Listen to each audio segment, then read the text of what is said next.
Hello and welcome to the Convo presented by Leadership Indianapolis. I'm Ebony Chappelle, Manager of Programs and Communications, and today I am happy to be talking with Al White, who is an advisor of corporate responsibility and community relations at Eli Lilly and Company. Hi, Al. Thank you for being here today. Hi, Ebony. Thanks for having me. Absolutely. So tell us a little bit about your role with Eli Lilly and Company and your connection with the community. Sure. Often the best way to describe the role, or as I tell people, both colleagues of mine as well as our community partners, is I have one of the best roles in the company. We're a life sciences company charged with making, if not life-saving, certainly life-changing medicines such as insulin, et cetera.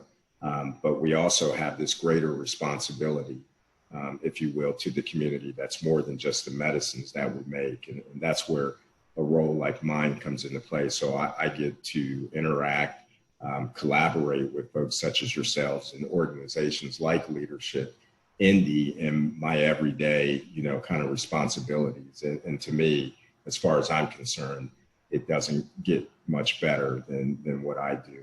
And some of the core work that I oversee is our STEM programs in the community, which there are a number of key programs, but that's the science, technology, engineering, and math. And I think the important thing is, as a life sciences company, there's obviously, a direct connection there as it relates to STEM, and even thinking about our own pipeline and wanting to pull, people in, if you will, students in from the Indianapolis area.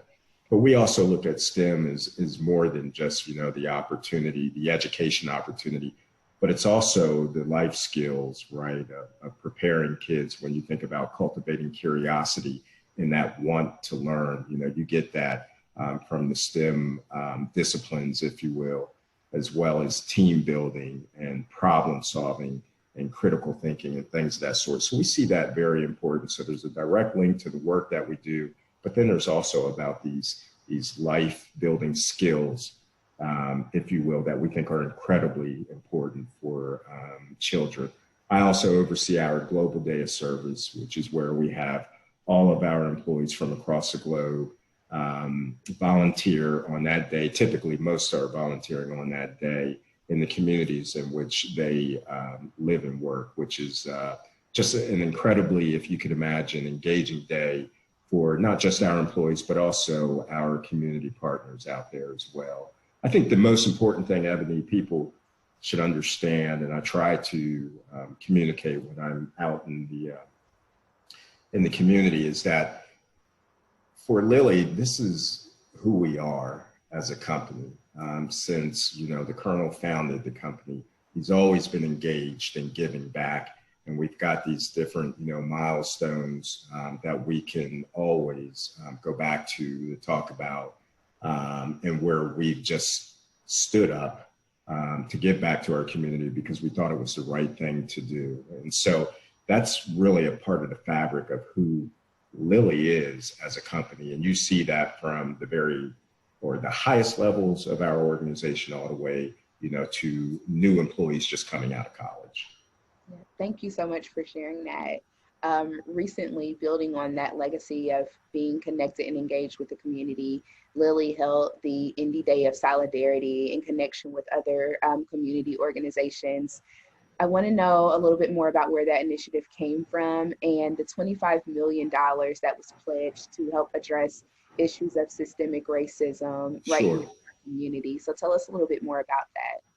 Yeah, interesting enough is that the actual idea, or the Indy Day of Solidarity, was born out of, another program that our Global Diversity and Inclusion Office ran about a week or a little bit more before, which was called the Lilly Day of Solidarity, which was obviously focused on the internal aspect, if you will, of our employees, and bringing them all together for a moment of solidarity, if you will, and kind of really, we're standing together to combat racial injustice, if you will, given the recent events. And while we had external speakers, et cetera, it was really focused on the internal side of things. But the feedback was so moving from whether you were white, black, Latino, or whatever the case may be, Asian, you know, the makeup of our organization, the feedback was so strong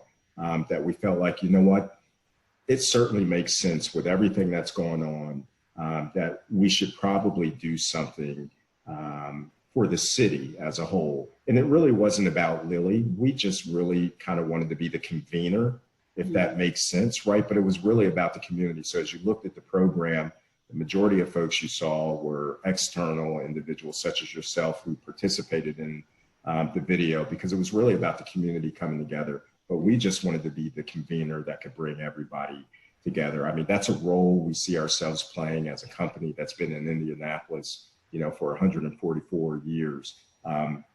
We have that responsibility. We carry that weight on our back. Very serious. Yeah.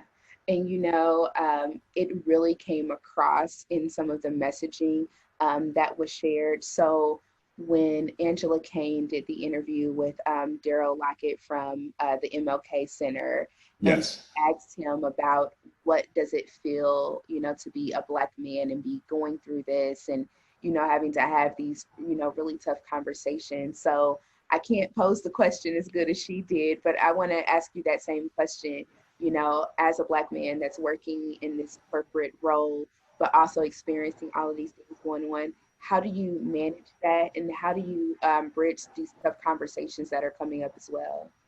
Yeah, you know, it's tough. I will tell you, it's been a challenge because what we're experiencing, especially as an African American man, to see, you know, lives taken unnecessarily, right, in such callous manners, and realizing that that could be me on a given day, or one of my very best friends, or my son for that matter.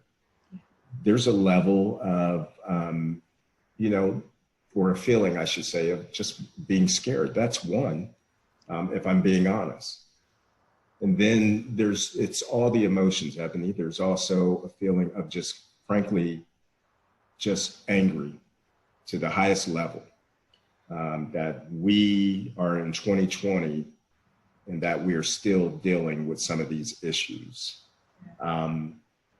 Now, I will flip this to also say there is some hope for me, because I don't recall, at least in my short lifetime yet, seeing people come together, different races, backgrounds, socioeconomic classes, different communities, and in such a prolonged way on top of that, to make sure their voices are heard about the injustices that are occurring. And I think that's what you see even within our company. There's something about this time right now that has people feeling differently. The only challenge that I throw out to everyone, so Black, white, or whatever, but as I'm talking to people and they say, what can I do? You know, Joe Madison, known as the Black Eagle on Sirius XM radio, has a saying, and he says, the difference between a moment and a movement is sacrifice. And so my challenge to everyone is, don't let this be your moment. Let this be the beginning of our movement. So in other words, for folks who have reached out to me, I want to know that you're still engaged 2 weeks from now, 2 months from now, and 2 years from now. And I know you talked about the $25 million commitment that we made. And I think that's a piece of what you're seeing from us over the 5 years, that this is just a start. This is a movement for us in combating racial inequities and social injustices as a whole. We still have a lot of work to do. You know, we are in the early stages of putting together a governance, but make no mistake about it that we're incredibly serious about addressing these issues and having the biggest impact that we can, with a lot of our focus being here in central Indiana, in Indianapolis, if you will. But we're also a global company as well. And so that you'll see some of what we do permeate throughout the nation as well. Thank you. As we wrap up, this is a question that I like to ask everyone, and that is about leadership and any, inspiration or lessons that you could share. You're a, supporter of Leadership Indianapolis. You serve on our board, and you are also, a great leader in the work it is that you do. Right now, we're experiencing racial, uprisings and seeing all of these things come to a head. We're Sure. also still living in the midst of a global pandemic at the same time, and we can just add down the list of other things that are going on. What are some of the leadership lessons that have helped you survive and thrive during this time? So it's interesting for me. I think one of the things that good leaders do is you want to learn. So whether you're talking about COVID-19, right, or you're talking about some of the racial injustices and inequality, the things that we're experiencing right now, people need to go out and learn and understand what's happening. And part of that learning then also is about listening. Oftentimes when I get into a conversation with somebody, I haven't gotten 3 words out before they say, but wait a minute, what about, right? And now is the time, if you're serious about it, as a leader, is to shut up and listen and then act, right? And so honestly, it sounds simple, but right now, that is what we need. I need for people to hear me out, listen to my experiences, and try to understand and show some empathy, right?